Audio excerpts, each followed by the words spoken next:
School day, kukunin ko na grades ko, tapos magmu-museum tayo after. Samahan nyo ko. Heto na nga, palabas na tayo ng bahay. Magko-commute lang tayo papunta sa school. Sasakay tayo ng bicycle papunta sa paradahan papuntang town. Narito na nga tayo at ito ang sasakyan natin.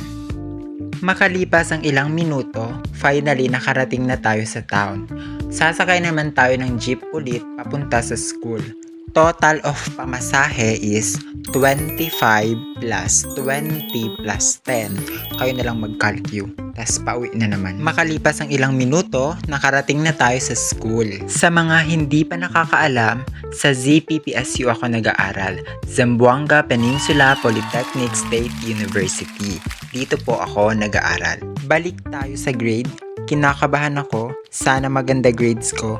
Bismillah. Habang naglalakad ako papunta sa silid-aralan, nakasalubong ko ang kaklase ko at sumama na siya sa akin. Pumunta kami sa OSAS para kumuha ng temporary ID. Ang requirements naman dito, passbook, local fee at insurance. Pagmasdan nyo muna ang mapayapang paaralan. Mapayapa daw, pero madaming yung babash. After namin kumuha ng temporary ID, nag-outfit check muna kami at umalis din. Ngayon, aalis na kami sa school at dederecho sa museum. Habang naglalakad kami, kwento ng kaibigan ko sa akin na single na siya ulit. Kaya, imbis na mag-museum, dumiretso na lang kami sa Southway para kumanta. Narito na kami sa loob. Nasa 3rd floor pala yung World of Fun. Kaso, ang daming taong nag-aantay. Kaya, dumiretso na lang kami sa museum. Nilakad lang namin ng kaibigan ko kasi malapit lang. 5 to 10 minutes, nandito ka na sa Port Pilar. Depende yun kung mabagal ka maglakad. Heto pala itsura niya sa loob at papasukin natin lahat. Honestly, yung pinunta namin dito, yung Egon, ang lamig kasi. Napagalitan pa nga kami. Bawal kasi magtambay. Umupo lang naman kami kasi pagod. Lumabas na lang kami at inikot namin pa yung iba para makita nyo ang lahat.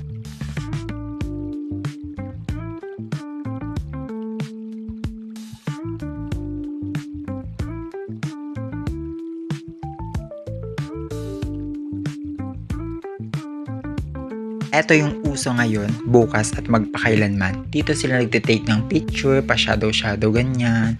Yung uso-uso ganun. Lumabas na kami at umikot-ikot pa. Kung hindi kayo busy, visit kayo dito. Libre lang to, walang bayad.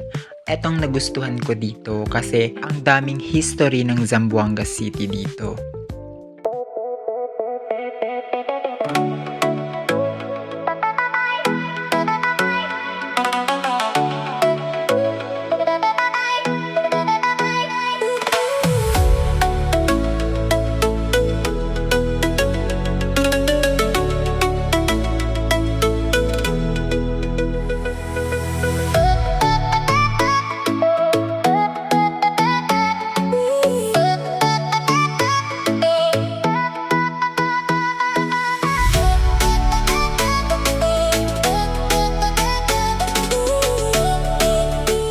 After namin naikot lahat, nagpahinga muna kami sa labas. Umupo muna kami.